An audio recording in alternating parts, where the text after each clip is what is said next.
1000 వ్యాక్సిన్కి సమానం ఆ కడపడు తేనె చప్పరించడం పిల్లలకి ఒకేసారి, మళ్ళీ రోజు కాదు, సింగిల్ టైం, జీవితంలో ఒకసారి, మళ్ళీ వ్యాక్సిన్స్ ఏం లేవు, ఏమి పెద్ద వ్యాధులు రావు, అలా అంత పవర్ఫుల్. మామూలుగా పిల్లల్లో మనకి ఎక్కువ తరచూ జలుబు, దగ్గు, కఫం, జ్వరం, ఇక చాలా ఇబ్బందులు ఉంటాయి.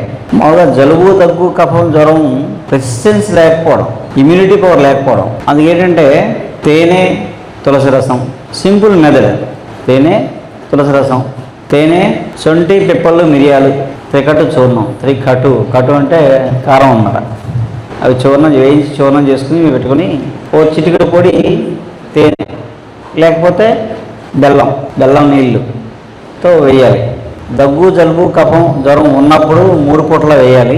కొద్దిగా ఉన్నప్పుడు రోజుకొకసారి. ఈక్వల్ 3 సమపాళ్ళు, అంటే 50 గ్రాముల పిప్పళ్ళు, 50 గ్రాముల శొంఠి, 50 గ్రాముల మిరియాలు, అలా 3 సమంగా కొంచెం దోరగా వేయించి పొడి చేసి ఉంచుకోవచ్చు. అది గాసిస్తాలో మీకు 1 year ఉంటుంది, పాడవు. అది చిటికెడు పొడి కొంచెం తేనెతో నాకించారనుకోండి, దగ్గు, జలుబు, కఫం, జ్వరం పోతాయి. మనకి జ్వరాలు ఏమి తెలుసా?